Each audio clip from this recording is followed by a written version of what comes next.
I'm wondering if we shouldn't do a sound check as to whether or not It's fine. it's fine. Oh my goodness. What story shall I tell you? I'd like to tell a story. I'd like to tell a story to Rose and Robin. I'd like to tell you the story of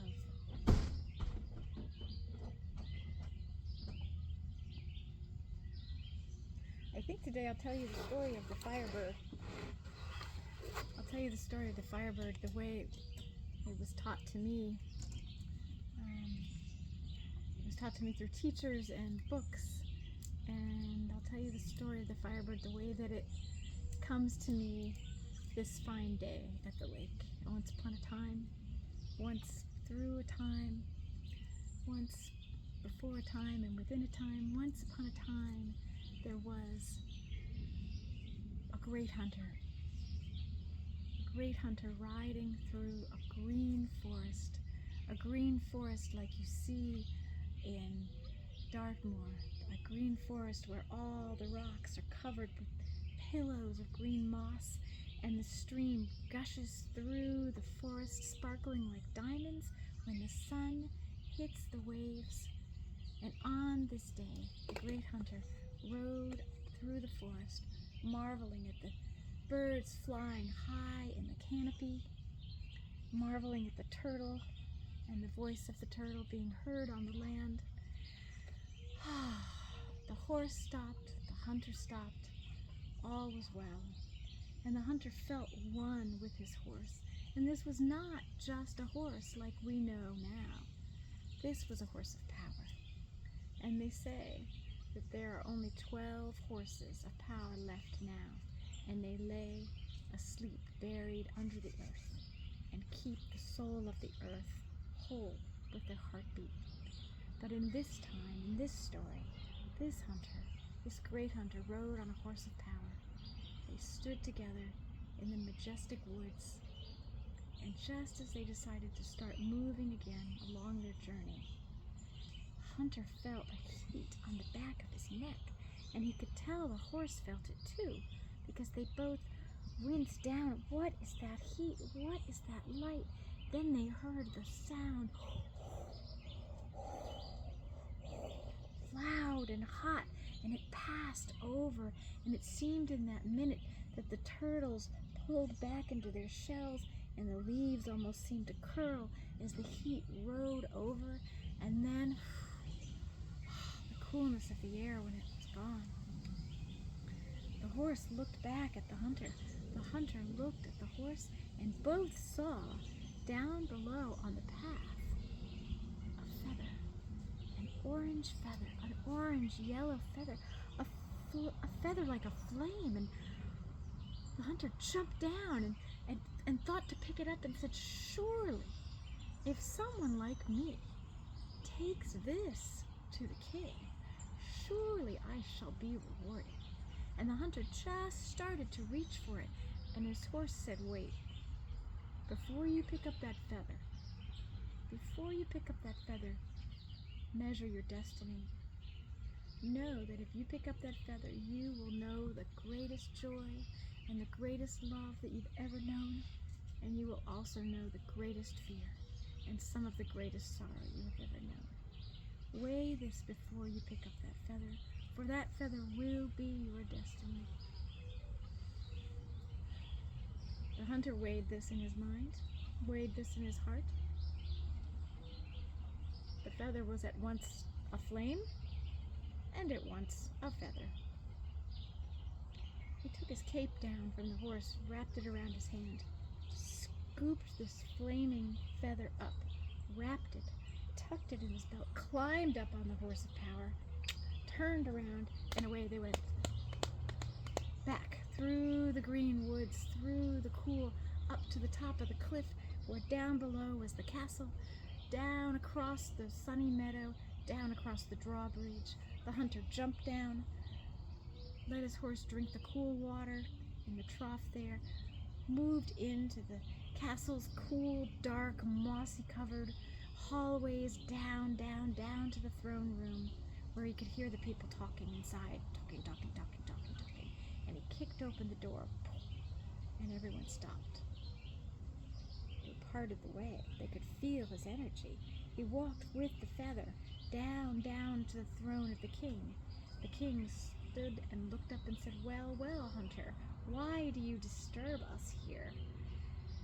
And the hunter knelt down and unfolded the feather, and it lay on the stones just in front of the king, dancing, yellow, orange. And the king looked around, and everybody shrank back and looked forward too at that tiny shrinking. What is the power that's here? And the king stood up and said, "Well, well, hunter, it looks as though you have brought me.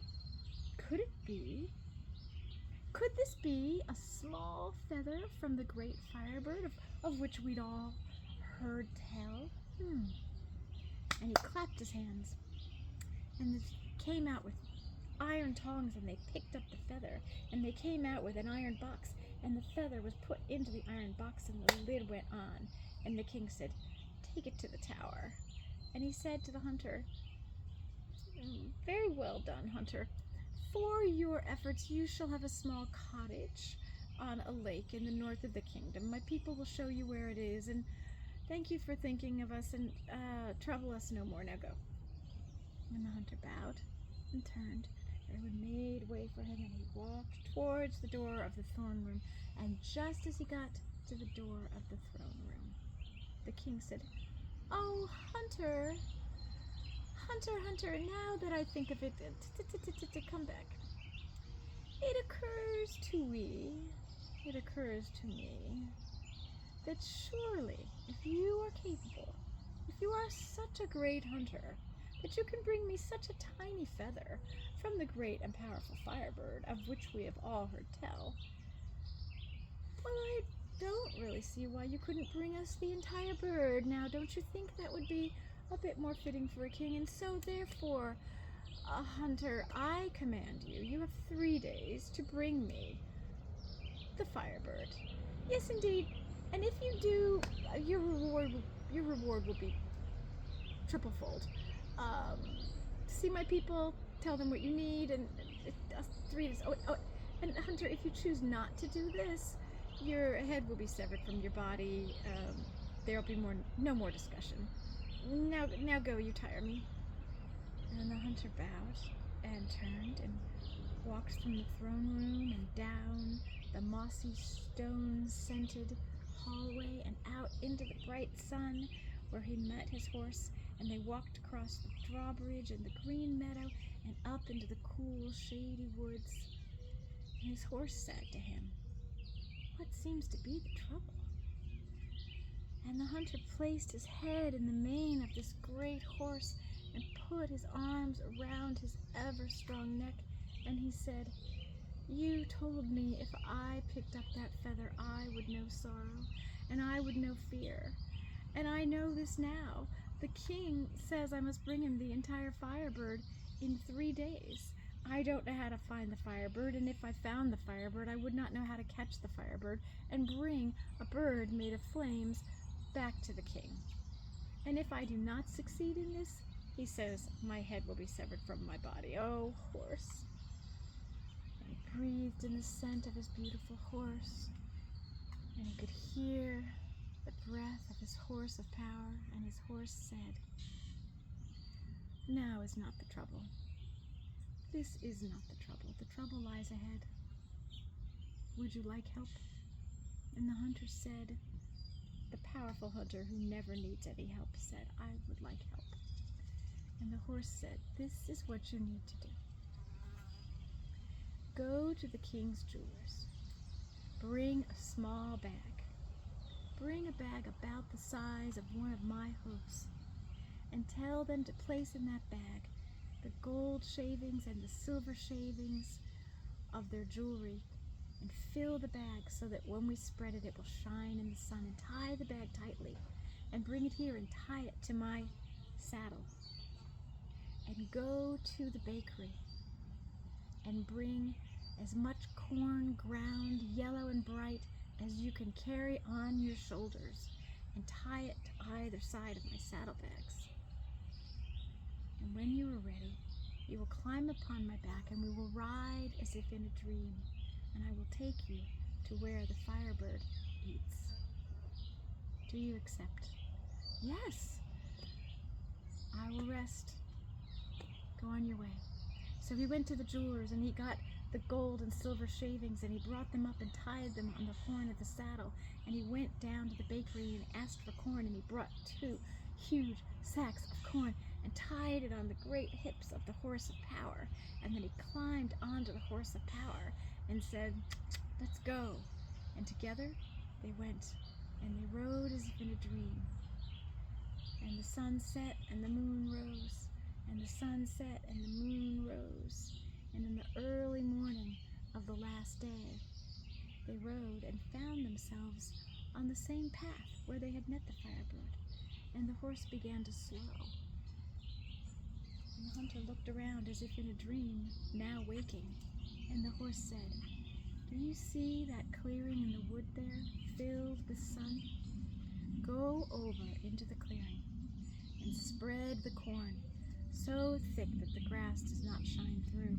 And then on top of that yellow orb, sprinkle the silver and the gold dust so that it shines like a mirror up into the sky. And then take your cloak, your great cloak, and cross around the circle and hide in the trees, in the shade of the trees, wearing your black cloak. And I will be on this side of the trees. And when the great Firebird drops to eat, he will be blinded by the shine from the gold and the silver and the corn. And you creep forward and swing your cape over him and scoop it up, and I will put my foot down, my great powerful hoof, on the other edges, and we will scoop the Firebird up, and away we will ride. Are you ready?" "Yes, I'm ready." So the hunter went into the glade, and the sun was bright. He sprinkled the corn, he patted it down, he sprinkled the gold, he sprinkled the silver. He went into the shady tree, he placed his cloak around him, and waited so quietly. And he could see his horse on the other side, and they nodded to each other. And then it came, just as before.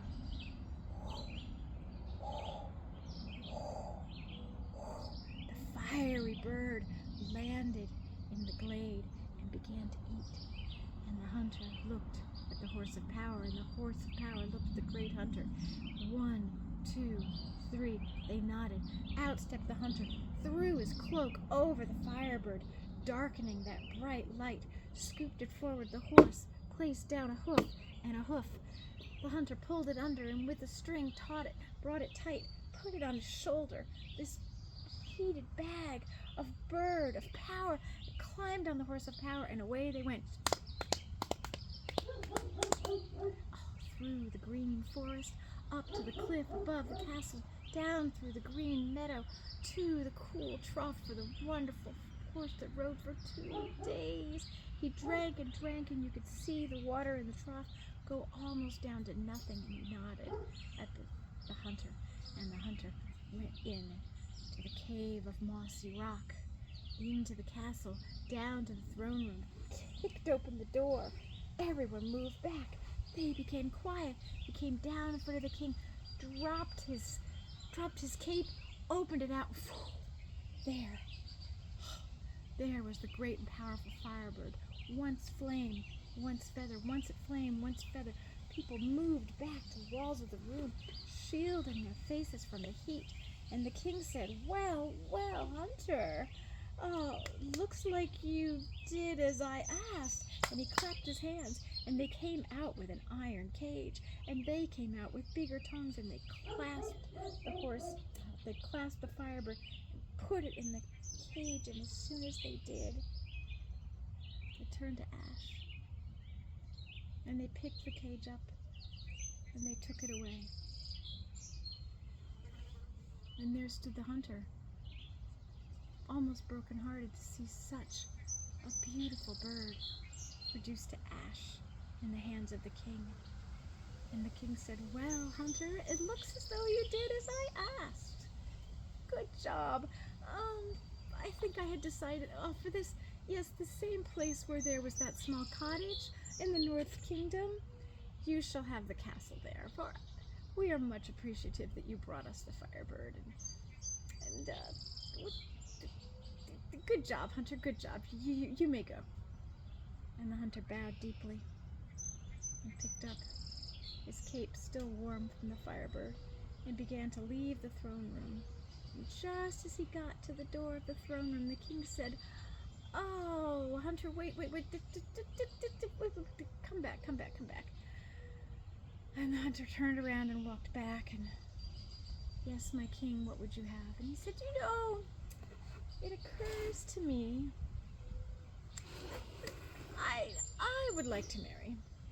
And rumor has it that the woman that I would love to marry is the great Princess Vasilisa, who lives on a lake in the north country. It's a lake of the crescent moon, where she rides upon a golden barge, is what I hear. Doesn't that sound lovely, Hunter? Yes, I would have her as my wife. And, it's tiresome. No one knows where the lake of the crescent moon is, and no one knows how far away this is, the edge of the world. Hunter, given that you brought the Firebird, I charge you with this. And Hunter, you have 12 days. I think 12 days should be plenty. And Hunter, I would that you would bring her back to me, so that she would marry me. Yes, 12 days, I think. And while you're away, we will make ready for a wedding. Yes, this suits me nicely. Tell my people whatever you need, and have them prepare it for you, and the days will start counting after I'll give you that, after they've given you what you need. How does that sound?" "Yes, and Hunter, I would be so disappointed if you don't bring me the beautiful Princess Vasilisa, who sails on the Crescent Moon Lake at the edge of the world, that I think I will have you drawn and quartered if you don't bring her to me. Let that sit with you and spur you on as you journey north. And Hunter, I look forward to seeing you when you come back with my bride. Now, all this talking makes me tired. Go. And Hunter bowed, turned. The crowd parted. He walked out of the throne room, through the long hallway of mossy stone, out into the bright daylight where his horse stood waiting. Together they crossed the drawbridge and crossed the meadow and went up into the woods, and the hunter laid back in the leaves under the trees and gazed up at the trees, and his horse, tired from the journey, lay down next to him. And they lay for quite some time, until his horse said what seems to be the trouble. And the hunter says, "The king would marry. The king would have us fetch the beautiful Princess Vasilisa, who sails in a golden barge. On a crescent lake, a silver moon lake, on the northern edge of the kingdom, or the northern edge of the world. It is not clear to me, and I have 12 days to bring her back, so that she will marry the king. I do not know how to find her. If I find her, I do not know how to get her to agree to come back. And the king says that I will be drawn and quartered if I do not succeed. You told me if I picked up that feather, I would know sorrow, and I would know fear. And the first time I met with the king, I knew sorrow and fear, and yet now even more sorrow and fear. How could I hold more?" And the horse of power said, "Because your heart is great. This is not the trouble. The trouble lies ahead. Do you want help?" "Yes. Then I will tell you what we need, and as soon as we have it, we will move forward on our journey. Are you ready?" "Yes." "Shall we go?" "Yes. First thing you need to do, go to the king's bakers and ask for 3 loaves of their finest bread, 1 sweet, 1 sour, 1 savory. Wrap those in silk and hang them on my saddlebags. And then go to the king's tentiers and tell them that you need a small tent whose roof shines like silver or gold in the sun. And make sure that the roof shines like silver or gold in the sun, because that will matter. And then go down to the king's winery and look that you 3 bottles of wine and 3 fresh bottles of spring water, well corked and wrapped for the journey, and load those on my back. And when you have done so, we will be ready. I will rest until you return." So the hunter did that. He went and he got the 3 loaves, sweet, savory, and sour, and placed them on the horse's back. He went and he got the wine and he got the fresh spring water, and he wrapped each bottle carefully and placed those on the horse's back. He went back down to the tent ears and he brought the tent rolled up, pulled it up, placed it over the horse's wide, strong hips, climbed up onto the horse and said, "Shall we go? Let's go. Shall we go? Let's go. Shall we go? Let's go." And the horse said, "And you may rest, and we will ride as if in a dream." And that sun set, and that moon rose. That moon rose so high over the tall, tall trees that it seemed as if the tips of the pine trees twirled the moon about as the earth tipped and turned, and they rode forward and forward. And they rode through streams hip deep, and they rode through rocky crags, and they rode through high meadows with mists forming in the mountains all around, and they rode north, and they rode through highlands, and they rode until they came to the edge of a cliff. And there the horse stopped, and the hunter wakened as if he had been in a dream. And what he saw was this. In front of them he saw a lake shaped like a silver crescent moon. And in front of them, in the lake of the crescent moon, down below the deeply steep cliff, he saw a barge of gold. And when he squinted in the sunlight, he saw the Princess Vasilisa petting her cat and riding across the cool blue waters of the lake of the crescent moon. There before them was a cliff. And the horse said, "Do you have faith in me? Can you find faith in your heart? Can you find courage in your belly? Can you find your grounding? Place your feet in my stirrups.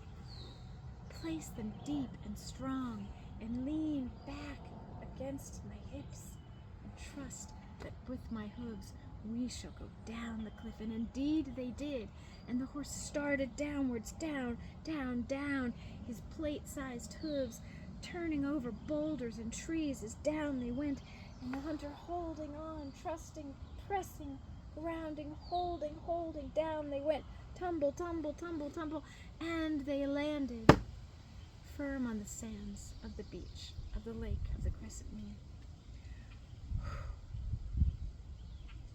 The horse said, "Let us walk to the beach, where you will set up the tent, and you will lay out the furs, and the breads, and the wine, and the water, and I myself shall go and rest, and you will know what to do, for there she is. But, hunter, I have one last word of advice for you. Do not seek to entice the Princess Vasilisa to land her boat. Do not entice her to want to meet you or to be impressed by you. Do not sport or boast. Do not prance about. Find another way. I wish you well. I will be back in 3 days." And the hunter stood by the water, unloaded the horse, stood by the water, and the horse of power went to have a rest. And the hunter set up the beautiful tent and saw how the sun shone down on the tent and shined so bright and filled the tent with the loaves of bread and some furs, the wine, the water. All was set up. Now what to do? He noticed that the Princess Vasilisa noticed him. She sailed by one way. She sailed by another way. She stroked her beautiful cat. Her long hair blew in the breeze on the boat. The hunter's advice was, do not prawn and preen. And so he decided to sit. And so he sat and centered and listened to the sound of the waves upon the sand, the sound of the breeze on the water and through the trees, until such time came as he heard whoosh, and he opened his eyes softly, and the Princess Vasilisa had landed her boat of her own choice. And she stepped out of her boat, and she said, "Well, what have we here? A great hunter. I am Princess Vasilisa. What brings you here?" And he said, "I am here for you to decide if you trust me enough to come with me to possibly marry the king of this land. It is your choice." And they sat, and when the sun went down and the moon rose, they went into the tent. And the first night they ate the savory bread, and they drank the wine. And in the morning they drank the fresh water, and they played in the sea. And the next night they drank another bottle of wine, and they told stories that made each other cry, and they ate the sour bread. And the next night they drank the last bottle of wine, and they told each other stories that made each other laugh, and they let their hair dry from playing in the sea, and they grew to know each other deeply. And on that third day, he said, "I will be returning to the king. Will you come with me?" And she said, "Wait 1 minute." And she went over and she dipped her finger in the water of the crescent moon lake, the crescent moon sea, the crescent moon water at the edge of the earth. And she moved her finger 9 times around Widdershins, and then said, "Yes, I will come with you." And she climbed up onto the horse of power with him, and they left the tent, and they left the bottles now empty, and they rode away. She lay in his arms, and as if in a dream they rode. He slept, she slept, and the horse climbed the cliff, and it went through the forests of green, and through the glens of stone, and through the tall mountains on either side, and above the mountain ranges, and they traveled until they came to the edge of the woods, which is at the meadow, and there they were at the castle. And they woke from the dream, and he helped her down off the great horse of power, and he slid down off the horse of power, and they walked together, the horse of power, the great hunter, and the Princess Vasilisa. They walked together across the green meadow, across the drawbridge, bid the horse goodbye at the deep, deep trough, went into the dark, mossy cave tunnel, into the castle, down to the throne room, where Vasilisa took the great hunter's arm. He kicked the door open, and down they went into the throne room. Everybody backed up. She was there were no words. She was so stunning, but the stunning wasn't, people, they just gazed in amazement. Who is this woman? She was stunning in her power. She was stunning in her dignity. She was stunning in her physical beauty, but more in the aura and the sense of knowing who she was. And she let go of the great hunter, and she stepped forward to the king, and the king started to speak and started to say, "Well, well, hunter," and she put her finger up and said, "Speak not, king. I am here to introduce myself, for I am the Princess Vasilisa, who rides in a barge on the Silver Moon Lake in the north of this kingdom, on the edge of the world, and I have chosen to come with the hunter to hear what you have to say about marrying you." And the king really didn't like it that he'd been silenced by this woman, but clearly she held power, and so he simply invited her up onto the dais, and he said, "I would have that you would marry me and become queen of this land." And she said, "I will become queen of this land." And when she said that, the hunter's heart dropped in his throat. It dropped deep into his heart space. And he watched as she stepped up the 3 steps and stood by the king and gazed at the crowd. He watched as she said, "I will be queen of this land." And with that he bowed, and he turned to go, and he walked towards that well-known door that leaves the throne room. And just as he got to the door, he heard not the king's voice, but he heard Vasilisa's voice say, "Oh, Hunter!" The voice of someone he'd fallen in love with. How could he not turn? And he turned, and she said, "Oh, Hunter, I cannot marry without my wedding dress. And my wedding dress is at the bottom of the lake of the crescent moon. My wedding dress is at the bottom of the sea of the lake of the crescent moon. I would have that you fetch me that wedding dress and bring it back to me, and you shall have 6 days, Hunter, and if you do not bring me my wedding dress," and she looked at the king and said, "then I will not marry, and then I will not be the queen of this land." And everyone in the throne room went, "Oh," for they already wanted the Queen Vasilisa to be in their world. But none of that mattered to the hunter. She asked for her wedding dress, and for her he would do anything. And meeting her eyes, he bowed and said, "Of course I will bring you anything you desire, and I will be back." And once again he turned, and he left the throne room and went through the dark tunnel cave and out into the bright sunshine where the horse of power waited for him. And they crossed the meadow and went up into the woods. And they lay in the grass, and the horse says, "What seems to be the trouble? What seems to be the trouble? For you look sorely troubled." And the hunter said, "You told me if I picked up that feather I would know sorrow. And I am now knowing sorrow, for I would marry the Princess Vasilisa, for I love the Princess Vasilisa, and now she will be wed to the king. But for her, and my last gift to her, is that she would like her wedding dress. I do not know how I will get to the bottom of the sea to fetch her wedding dress for her, but this is my charge." And the horse said, "Now is not the trouble. Now is not the trouble. The trouble lies ahead. The trouble is yet to come. Would you like help?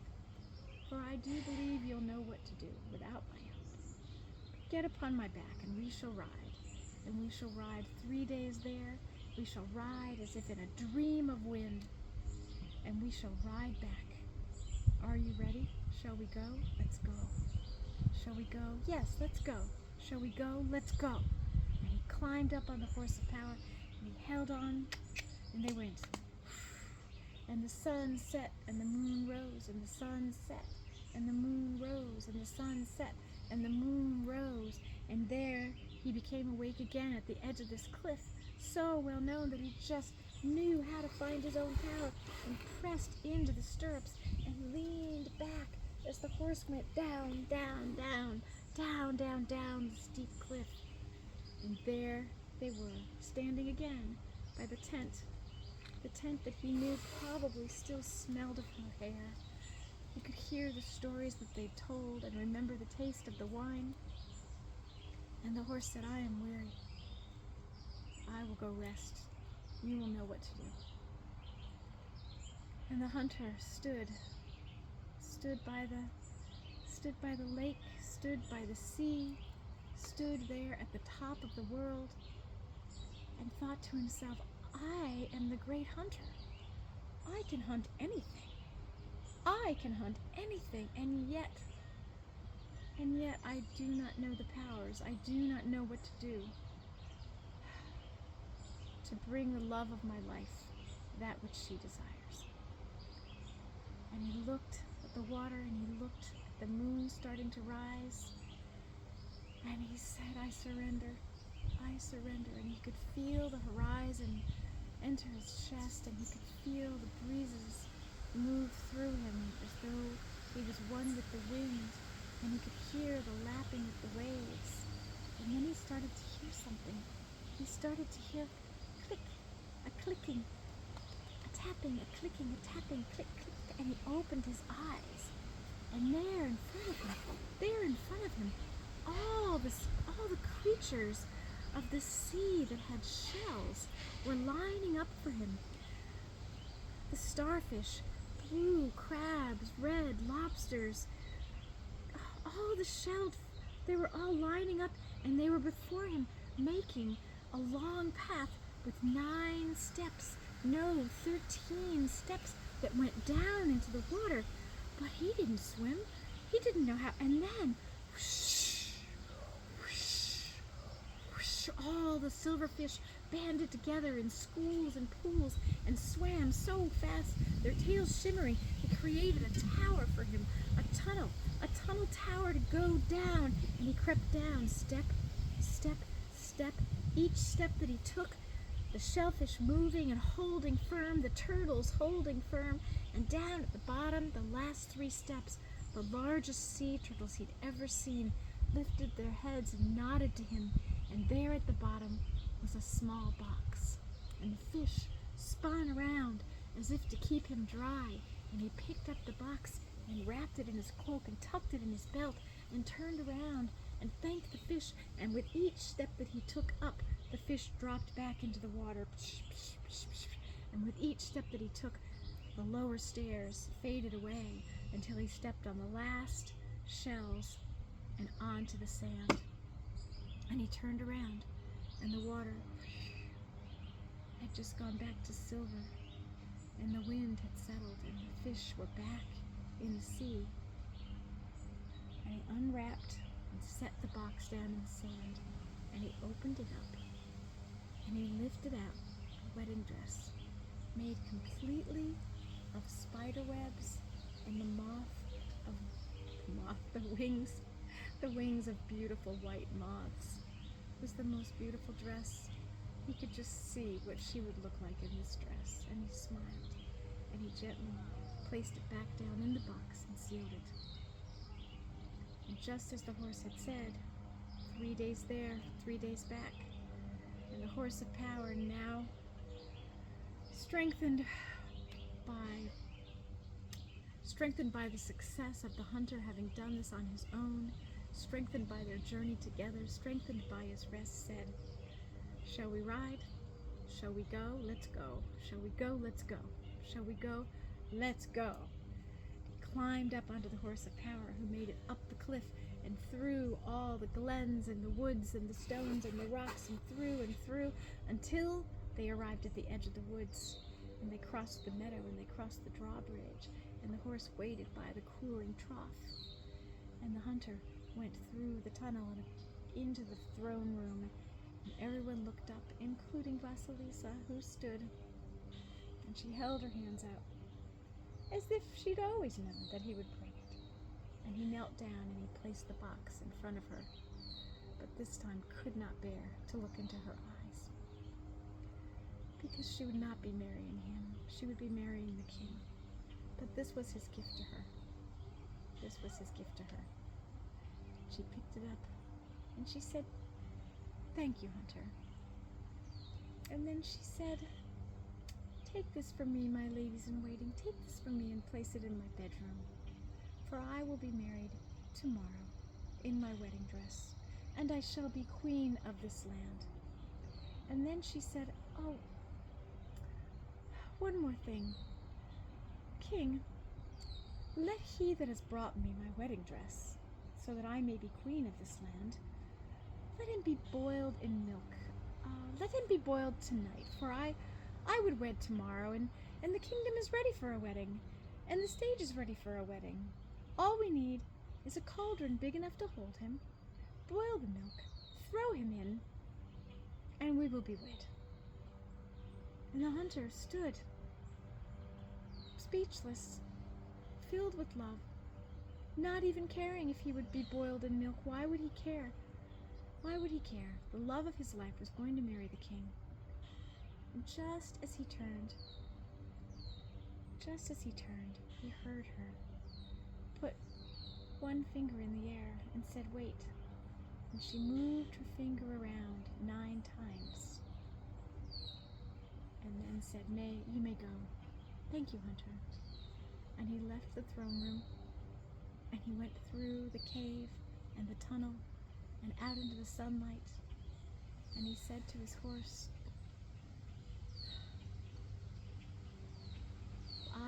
I am undone. And his horse said, what seems to be the trouble? And he told the horse what Vasilisa had told him.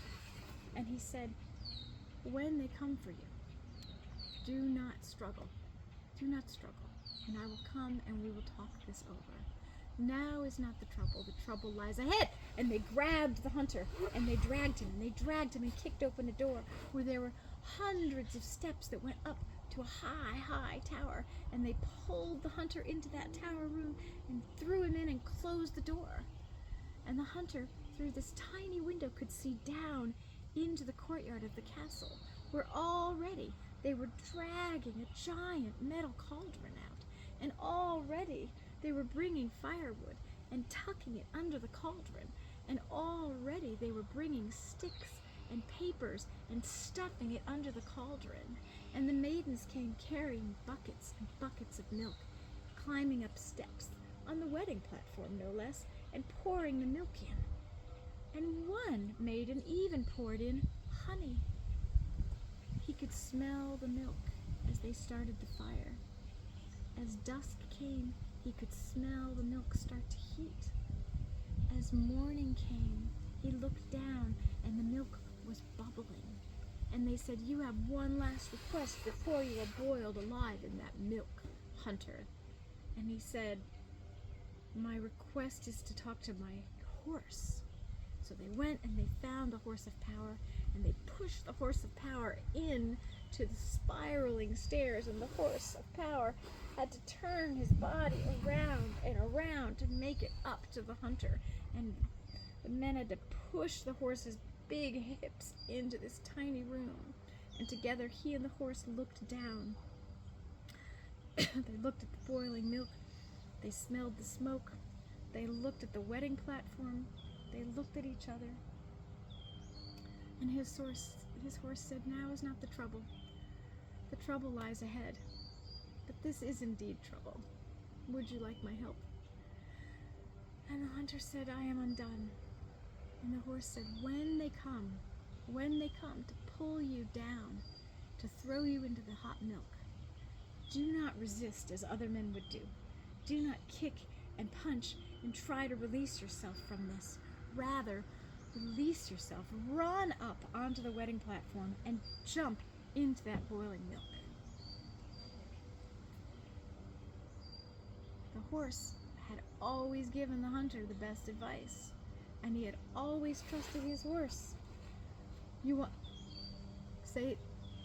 Say that again to me. When they come to get you, do not resist.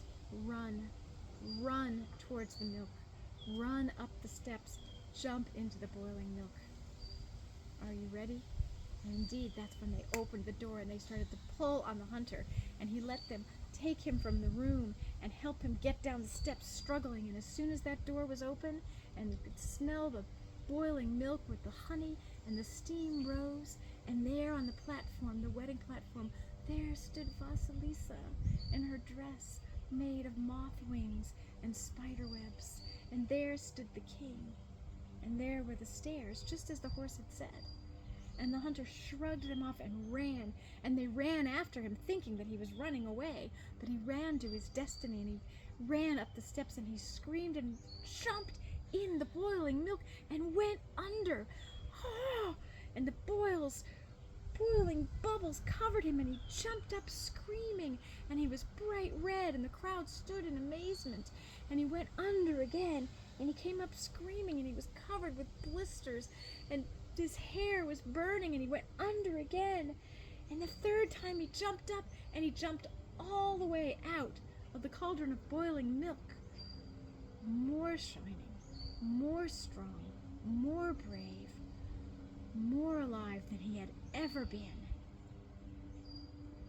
And he looked up at Vasilisa, and she looked down at him, and she nodded and she smiled. And the king, seeing the way that Vasilisa looked at the great hunter, said, if that boiling milk can do that for a hunter, what can it do for me, a king? So the king looked at her to win her heart and jumped into the boiling milk and rose up once, screaming, his eyes bulging, went under the milk again, his eyes floating to the surface, and bubbled into gel. and the water settled. And Vasilisa said to the great hunter, "Shall we marry? You shall be king of this land, and I shall be queen. And look, the land is ready for us." And on that wedding platform, on that day, the great hunter married the Princess Vasilisa. And all the goats gave milk and cracked their horns in joy, and all the bees made honey, and the children danced the maypole, and all was well in the land for as long as they embraced it. And that is the end, or the beginning, of that story.